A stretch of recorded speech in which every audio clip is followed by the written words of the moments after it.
Mukunda jewellers మొట్టమొదటి factory outlet ఇప్పుడు కూకట్పల్లి, కొత్తపేట్, సోమాజిగూడ మరియు ఖమ్మంలో. నమస్తే రమగారు. నమస్తే జయ. రమగారు, అనంత వ్రతం అని చేస్తారు. అసలు ఈ వ్రతం యొక్క విశిష్టత ఏంటి? ఎవరు ఆచరించాలి? అంటే ఎక్కువగా విన్నట్లుగా నాకైతే అనిపించలేదు రమగారు. ఒకసారి అనుకుంటా మన ఇద్దరం మాట్లాడుకున్నాము ఆల్రెడీ. ఇంకొకసారి మాట్లాడుకుందాం. అనంత వ్రతం అంటే అనంత చతుర్దశి అంటారు. ఇప్పుడు ఈ గణపతి నవరాత్రులు మొదలు పెడతాం కదా, చతుర్థి నాడు గణపతి ఆరాధన మొదలు పెట్టాం. చతుర్దశి నాడుకి మనం గణపతిని నీటిలో నిమజ్జనం చేస్తాం.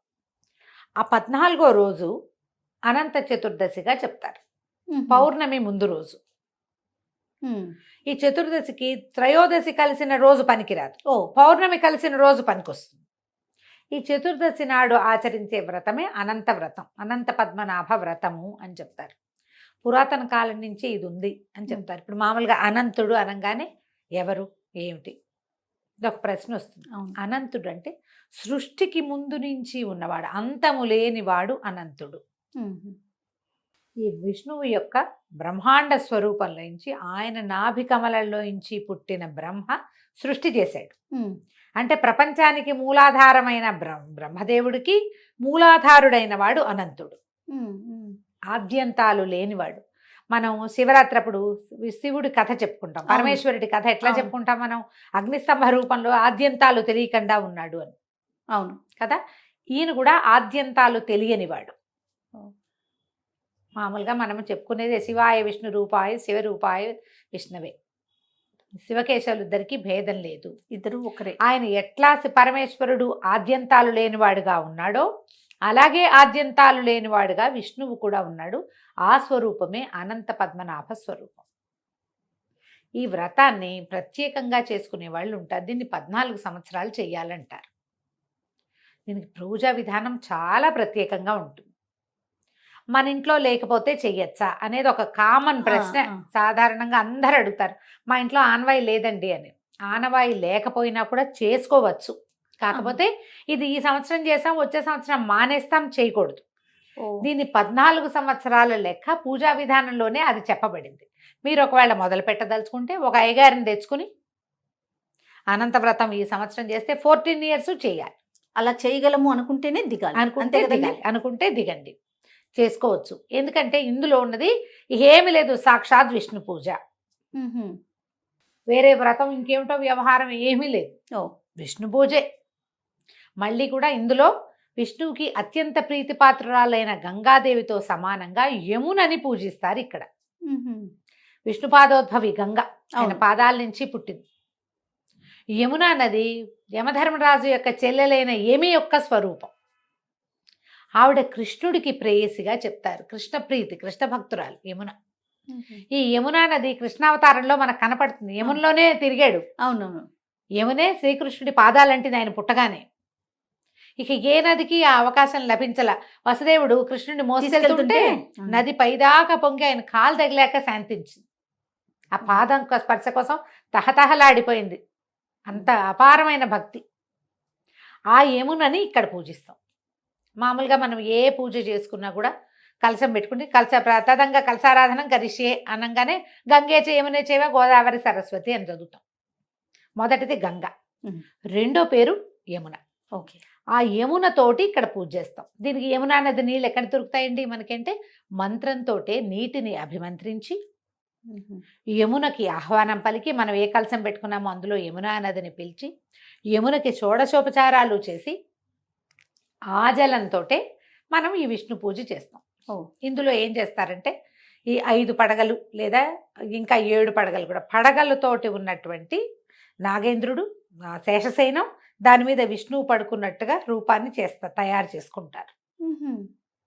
ఇప్పుడు మనం ఆరాధించే స్వరూపం ఏంటంటే శేషపాన్ప మీద పవళించి పాదాల దగ్గర లక్ష్మీదేవి, నాభి కమలంతో ఉన్నటువంటి విష్ణు స్వరూపాన్ని ఆరాధిస్తాం.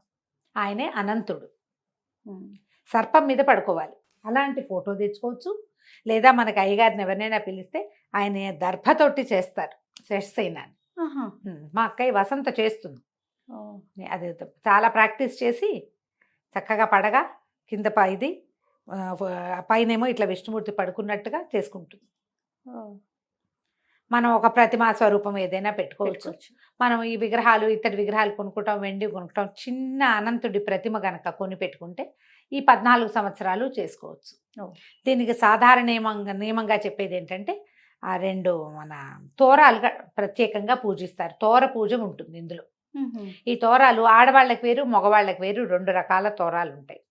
ప్రతి సంవత్సరము ప్రతిసర గ్రంథి పూజ అంటారు. ప్రతి సంవత్సరము పాత గ్రంథి దాన్ని కూడా పాతదాన్ని కొత్తదాన్ని కలిపి పూజ చేసి కొత్త తోరం కట్టుకుంటాం. పాత 14 తోరం ఏళ్ళు అంతే. 14 ఏళ్ళు అంతే, చివరికి 14 తోరాలకి పూజ చేస్తాం. ఈ నియమం గట్టిది, ఒళ్ళు దగ్గర పెట్టుకొని చేసుకోవాలి.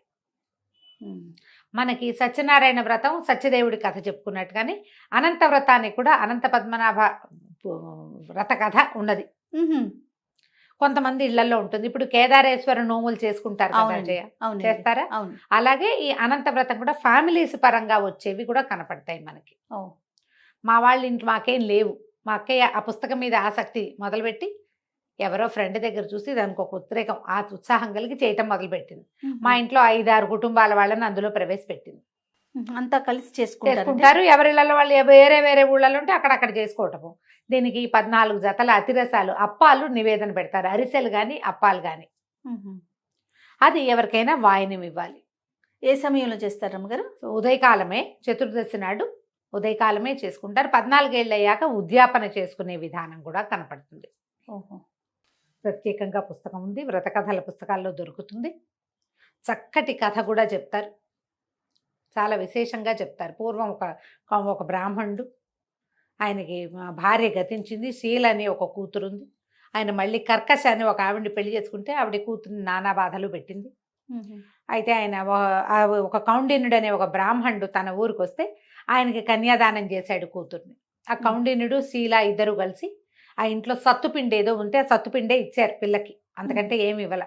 అది పుచ్చుకుని భార్యాభర్త వెళ్తుంటే వీళ్ళు ఒక దారిలో ఒక నది దగ్గర ఆయన సంధ్య వార్చుకోవడానికి ఆగినప్పుడు ఎవరో అనంత వ్రతం చేసుకుంటారు. నదీ తీరంలో చేస్తే చాలా విశేషం అని చెప్తారు. ఇప్పుడు ఏ తీరాల్లో కూర్చుని పూజ చేసుకుంటాం మనం? మరి పాత వ్రత కథలన్నీ కూడా నదీ తీరంలో పూజ చేసుకుంటున్నారు, కథలు వినపడతాయి మనకి.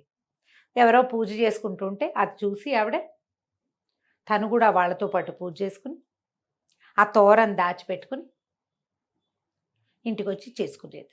అంతకుముందు పేద బ్రాహ్మణుడైన కౌండిన్యుడు చాలా బాగా వ్యాపారంలో నిలదొక్కున్నాడు, బాగా సంపాదించి కోట్లకు బడగలెత్తారు. అయితే ఒకనాడు ఇవిడి చేతికి కట్టుకున్న ఆ తోరాన్ని ఆయన చూశాడు. చూసి భార్యని కేకలేశాడు, ఏమిటి ఏదో కట్టుకున్నావు, నన్ను వశం చేసుకోవడానికి కట్టుకున్నావా, ఇదేమిటని బలవంతంగా ఆవిడ భుజం మీద చేతి మీద నుంచి లాగేసి పొయ్యిలో పడేశాడు ఆ తోరాన్ని. ఆవిడ పరిగెత్తుకుంటూ వెళ్ళి తోరాన్ని ఆర్పి పాలతో తడిపి పక్కన పెట్టుకుంది. చాలా బాధపడింది, అయ్యో ఇంత పని చేశాడే అని. కానీ క్రమంగా ఏమైంది, ఆయన ఎప్పుడైతే అనంతుడెవడు, అదేం వ్రతము, అదేం దిక్మాల వ్రతాలన్నీ తెచ్చావని ఇట్లా ఏవో నానా మాటలు దుర్భాషలాడాడు. భగవంతుని పేరిట దుర్భాషలాడితే ఏముంది, భగవంతుడికి ఏమవ్వదు, ఆకాశం మీద గుమ్మేసినట్టు. అంతే కదా, మన మీదే పడుతుంది. ఈయనకి ఆస్తి అంతా పోయింది. దైన్యమైన స్థితిలోకి వచ్చేసారు. తను చేసిన పొరపాటు వల్లే ఈ స్థితి వచ్చిందని ఆయన రిపెంట్ అయ్యాడు. అప్పుడు ఆయన ఒక రకమైన ఉన్మాద ధోరణిలో ఈ అనంతుడిని వెతుకుతూ అట్లా ఎక్కడికో వెళ్ళాడట. చివరికి అనంతుడు కనపడిన చెట్టుని పుట్టని అందరినీ అడుగుతూ వెళ్ళాడు. ఎక్కడా ఏమీ దొరకలేదు. ఆయన ఆ వెళ్ళే దారిలో ఒక గడ్డిగా పెద్ద ఫుల్గా నిండా గడ్డి ఉంది. ఒక ఆవు దూడ అక్కడ నుంచున్నాయి, వాటికి ఆహారం లేదు, తింటల్లా అవి తినలేకపోతున్నాయి. అట్లాగా తర్వాత ఏమో 2 పెద్ద పెద్ద చెరువుల్లాగా ఒకదాంట్లో నుంచి ఒక దాంట్లోకి నీళ్లు ప్రవహిస్తున్నాయి. కానీ ఆ నీళ్లు ఉపయోగించే నీళ్లు కాదు. ఉపయోగం లేని నీరు ఎందుకు? అంతే కదా. ఓ పెద్ద మామిడి చెట్టు, ఈగ కూడా వాళ్టల్లా, కాకులు కూడా వాళ్టల్లా, అది నిండా పళ్ళున్నా కూడా. అట్లాంటివి బోలెడన్ని దృష్టాంతాలు చూసుకుంటూ వెళ్ళాడు. చివరికి ఆయన సూసైడ్ చేసుకుందాం అనుకున్నాడు. అప్పుడు భగవంతుడు ఆయనకు ప్రత్యక్షమై, అనంతుడు ఆయన ప్రత్యక్షమై, ఇలా దానాలు చేయకుండా ఉండేవాళ్ళు, ఇతరులకి ఉపయోగపడని వాళ్ళు, మంచి దైవ కార్యం చెయ్యని వాళ్ళు, దాన ధర్మాలు చేస్తుంటే ఆపేసే వాళ్ళకి ఎలాంటి జీవితాలు వస్తాయో ఈయన ముందు చూసిన తార్కాణాలన్నీ వాటి ఉదాహరణలుగా చెప్పి, నేనే అనంతుణ్ణి, ఆద్యంతాలు లేవు నాకు, నన్ను ఈ రకంగా ఆరాధించిన వాడికి మోక్షం లభిస్తుంది అని 14 సంవత్సరాలు నన్ను ఆరాధించు అని చెప్పాడు. వెనక్కి వచ్చిన ఈ కౌండిన్యుడు ఇంటికి వచ్చాక మళ్ళీ 14 సంవత్సరాలు నియమంగా ఆచరించాడు. వాళ్ళ కుటుంబంలో ఉండిపోయిందనమాట అది. ఓ. ఇందులో ఉన్న ఈ యమునా పూజ, ఈ పడగని తయారు చేసి స్వామిని కూర్చోబెట్టడము చాలా విశేషంగా కనపడతాయి. మనం సత్యనారాయణ వ్రతంలో వినేలాంటి ఆరాధన కాకుండా ఇది ఒక ప్రత్యేకమైన ఆరాధనగా కనపడుతుంది. నాకు ఆ యమునా పూజే, ఆ మంత్రమే మహా ఇష్టం. ఓ. దగ్గర కూర్చొని వింటాను అది నేను. మంత్రం మంచి పట్టుగా చాలా బాగుంటుంది. అవకాశం ఉన్న వాళ్ళు చేసుకోవచ్చు. ఎవరైనా అనంత వ్రతం చేసుకుంటున్నామంటే వెళ్ళి దర్శనం చేసుకుని దండం పెట్టుకోండి. ఈ అనంత పద్మనాభ స్వరూపాలు మనకి ఎక్కడ కనపడతాయి? అక్కడ కనిపిస్తుంది.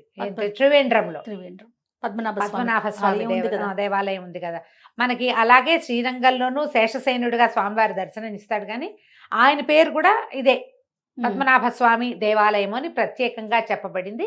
ఇంచుమించు అదే స్వరూపంలో మనకి ఇక్కడ మనం పూజ చేసుకుంటాం అన్నమాట. అవకాశం ఉన్న వాళ్ళు చేసుకోవచ్చు. కానీ నేను చెప్పా కదా, దీనికి 14 సంవత్సరాల నియమం ఉంది.